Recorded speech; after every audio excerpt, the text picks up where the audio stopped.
Hey, this is Mike. Thank you so much for choosing this video. Today I'm in Myrtle Beach, South Carolina, visiting Sparks Toyota, and I'm checking out the 2019 Toyota Corolla in the LE trim level. This Corolla is sitting on 205/55 Michelin tires, wrapped around 16-inch steel wheels with silver wheel covers. It also has disc brakes, ventilated disc brakes in the front, and drum brakes in the back. The name of this color is Black Sand Pearl, and the sun is shining right now, so we can see the little metal flakes in the black. And it's a pearl coat, so you see a little hint of other colors kind of mixed into black, but not too prominent. Okay, so here in the black, here in the front, you see nothing but black. So it's all blended in. You have gloss black grille, flat black portion here at the very top, right in this area. And then you have a adaptive cruise control radar system behind this emblem. You also have a camera on the back of the rear view mirror right in there. That's part of the lane keep, or the lane departure warning system, basically. Now the headlights are LEDs in a projector housing with black bezels and a little chrome piece here on the top. Standard bulbs for your turn signals. Now it says on the window sticker, it says buy LED headlights.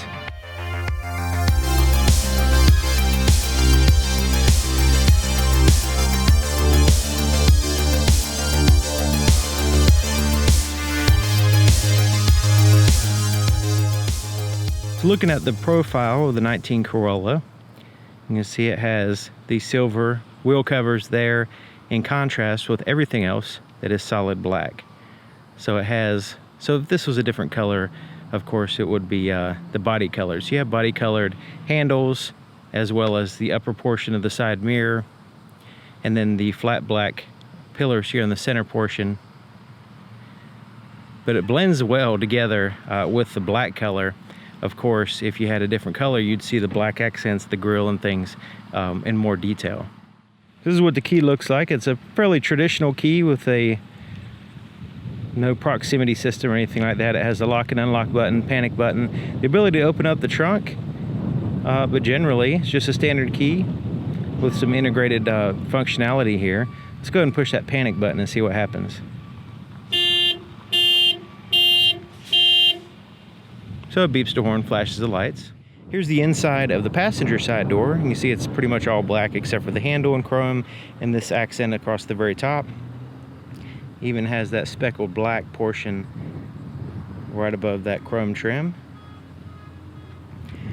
All hard touch surfaces except for around your arm. So you have a cloth, a stitched cloth right here, and then this portion right here around your arm is all soft touch.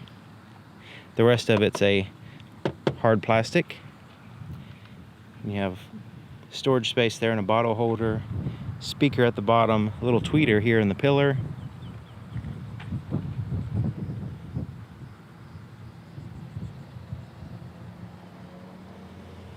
Manually adjusted cloth seats. You can see it has different types of cloth here and some stitching. Center portion has a little pattern and is textured a little bit. Slight bolstering on the seats. Here's the floorboard in front of the passenger seat, so you can see it's wide open. I'm going to put all the measurements and specs and everything, volumes and all that stuff in the description. And you can see there's very little tapering. It's just wide open here. Soft touch dash here and here. Let's check out the glove compartment. Smooth plastic on the inside.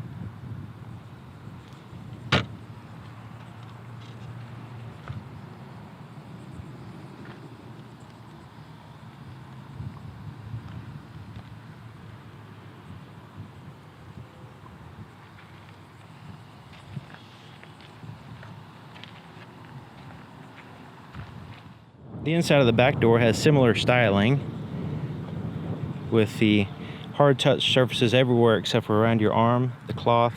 And then you have that much longer accent here. A little storage space there.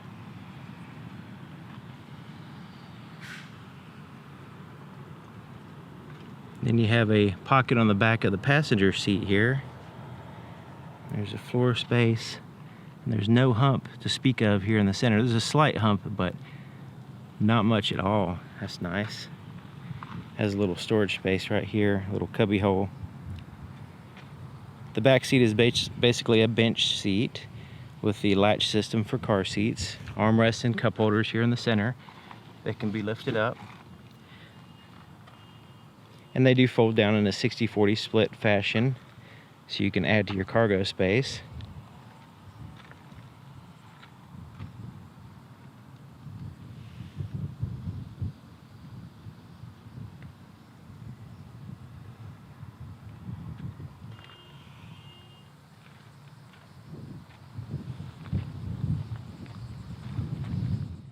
Looking at the rear of the vehicle, it has a third brake light at the base of the rear glass right in here.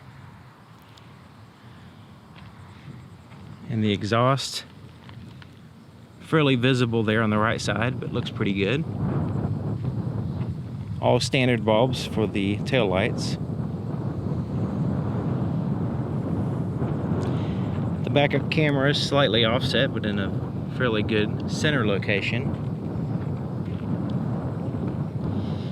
So there's no button under the trunk here. There's no button under here to lift it up. So you will need to use the key, or you can use a latch next to the driver's seat on the floor.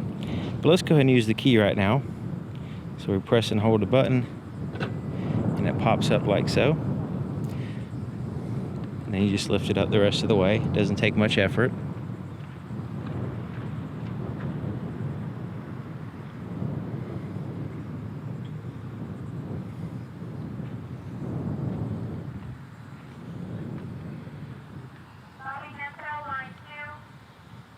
So the trunk is plenty adequate, especially considering you can fold those seats down in a 60-40 split fashion and add to your cargo space while maintaining passenger space if you'd like.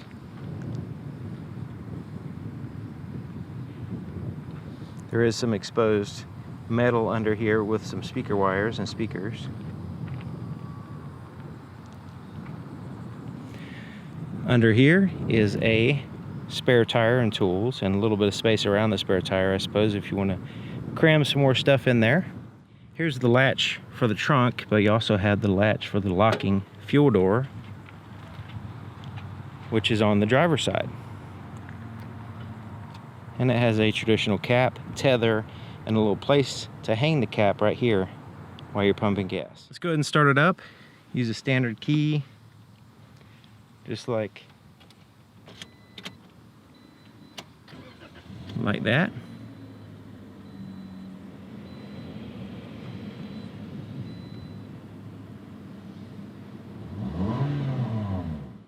Here's the floorboard in front of the driver's seat. Now the floor mats have not been installed yet, but you can see where they actually hook in place to keep them straight. There's your accelerator and brake pedal. A very large footrest there on the left side. Let's go ahead and take a look under the hood. To open the hood, there is a latch slightly to the right of center, right here. And you lift it up, and you can see a latch right there. It is a quite a heavy hood, and it gets hot when the vehicle's running, so you gotta be prepared for that. It also requires a prop to hold it up. So there's the prop, and it goes right here where the arrow goes, and the prop gets really hot as well, so just to let you know. There's a small seal at the top under the hood. Seal across the back. Strut towers are braced in to the vehicle. It also has an insulated firewall. Battery that's up front, easy to get to. And it's a 1.8 liter 4-cylinder engine with a big plastic cover covering it up, but it's under there. You can see a little bit here in the front. And it's paired to a CVT automatic transmission. I'll put all the specs and details in the description so you can go into as much detail as you like. The inside of the driver's side door is just like the other side, except for it has a few more buttons. So it has the power windows here with the automatic on the driver's side only. So it's one touch up and down. Door lock controls. You can lock out the power windows so you don't have kids playing around with them if you want.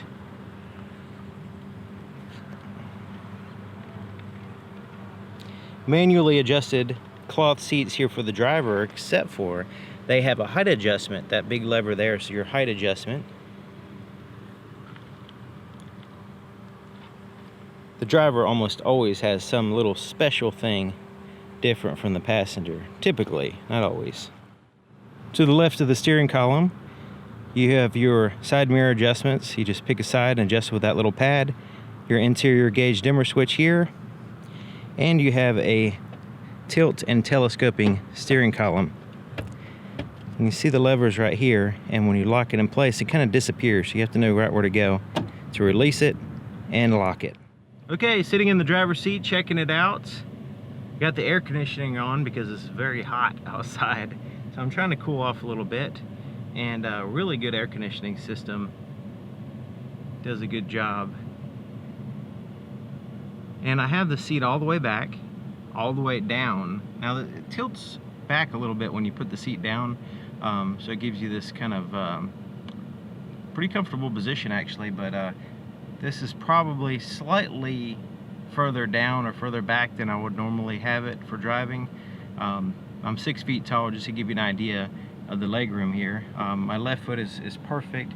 Right foot is about perfect.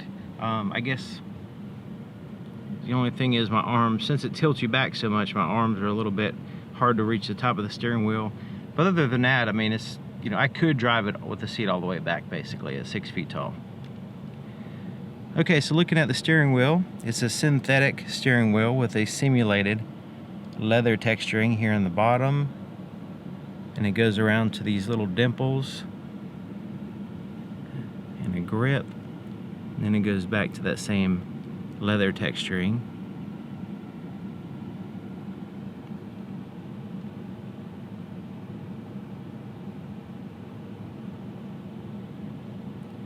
So the cruise control is hidden back here, so you can turn it on, set it, resume, and cancel, like so. Your adaptive cruise control, once it's turned on, you can set the distance between you and the vehicle in front of you by pushing this button right here, and it'll give you a visual reference there in the center screen. And then when you turn this, your lane departure alert system, you can have that turned on or off. And you also have a steering assist, which is you can turn on or off basically using this button. You can adjust through get more information on this display with this button. I'll show you that in a minute. Voice recognition, and then your Bluetooth controls are here, answer and hang up. On the left side is your volume for your radio, change through your tracks or your radio station using these buttons, and then mode, that's your audio source, use that button. Windshield wiper controls are on the right side, turn signals on the left with your headlight controls. It does have a daytime running light off, automatic parking, and then on. Alright, so looking at the gauges, it has a nice blue background with the black background, white lettering, easy to focus on, easy to see. RPMs on the left with your engine coolant temperature. On your right is your speedometer with your fuel gauge. And there in the very center, right now it's showing your radar and lane keeping assist systems and departure warnings. But we can push this to this display button here and kind of cycle through and rest on other information. So your average miles per gallon, your range, average speed, elapsed time, and then you can go into your settings here. And it scrolls back to the beginning, so it has a little bit more information there. You can also access your trips by pushing this button here. So your odometer, trip A, trip B, and then goes back to your odometer.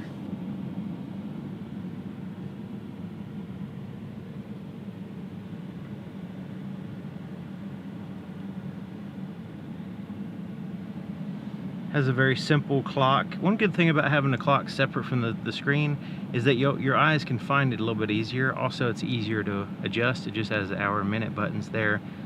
Really easy to adjust and find with your eyes, because if you're driving, it's really easy to take your eyes and just transfer right here instead of going down into all this other stuff trying to find the clock.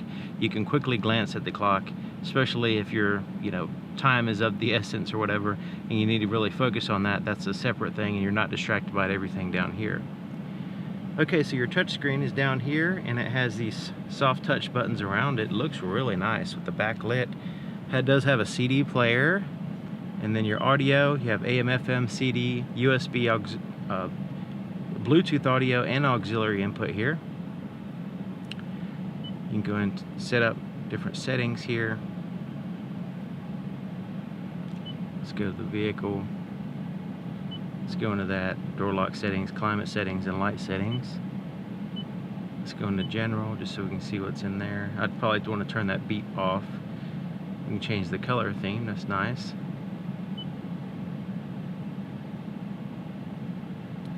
Alright, let's go to car. This is kind of like a drive computer. And you have a traditional volume tuned through the stations. Let's go to the FM screen so you can see your presets here on the left side.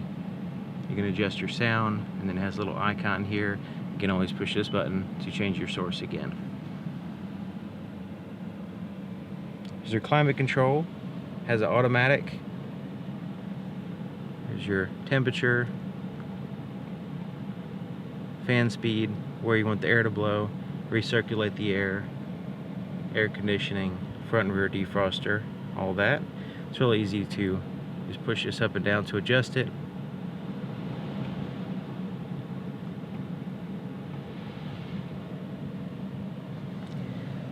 USB and auxiliary inputs are behind this little cover. 12-volt power supply over here. And then you have a little storage space back in there. So here's your shifter for your CVT transmission. Has a little path that it follows. You can see it's indicated here. So over, there's reverse, down to neutral, there's drive. You have a sport mode, and you also have engine braking. So this is going to give you a lower gear ratio or a lower speed ratio, or whatever you want to call it with the CVT, so you can slow down when you're going down hills. You notice when you going back up, you have to follow that little path right there to get it through all the gears. With the backup camera location, you can see it's very close to the center, but where it's located with that wide angle view, a lot of the view is taken up by the lower portion of the car. But you can see from the ground to the sky and all around because it's a wide angle view, but you get a good view of the license plate as well. Traction control off button, default will be on in case you need to spin tires. There's your hand brake, parking brake, cup holders with this little adjuster thing here with a little business card holder, it looks like, or something.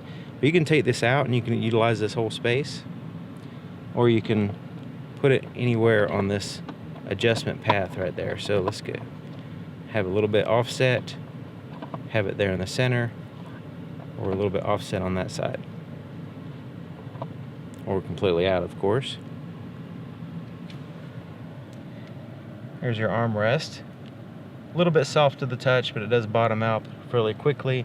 It's a cloth surface, and it latches, so it's not going to lift up unless you push the button. And there's actually two buttons.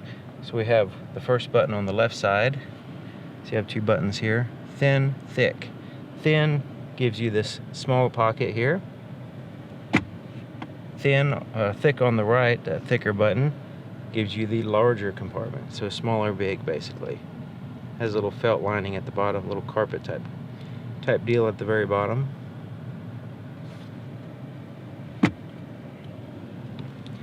Rear view mirror has a manual day and night mode. You have tap lights up here. You can turn on all your interior lights, have them turn on with the door, or have them turned off. You have mirrors and lights here. As you open it up, it turns on.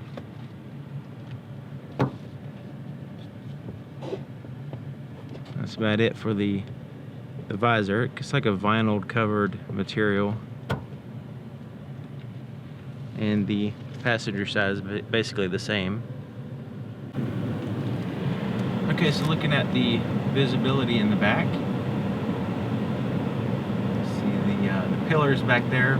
They don't get in the way much. I mean, it's pretty darn good as far as the visibility.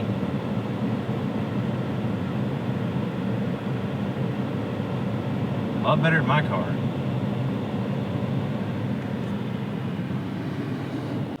All right, there you have it. 2019 Toyota Corolla. Awesome car, very popular, priced right, and I can understand why this car sells so well. So anyways, this is probably going to be the last generation of this style. So they've got everything worked out. So it's probably going to be one of the most reliable Corollas ever made. So in the next year or so, they're going to roll out another style where everything's completely revamped and everything. So, you know, new models sometimes have issues with work they have to work out, but this one, rock solid vehicle and sells really well. Very popular in North America. So thank you for watching.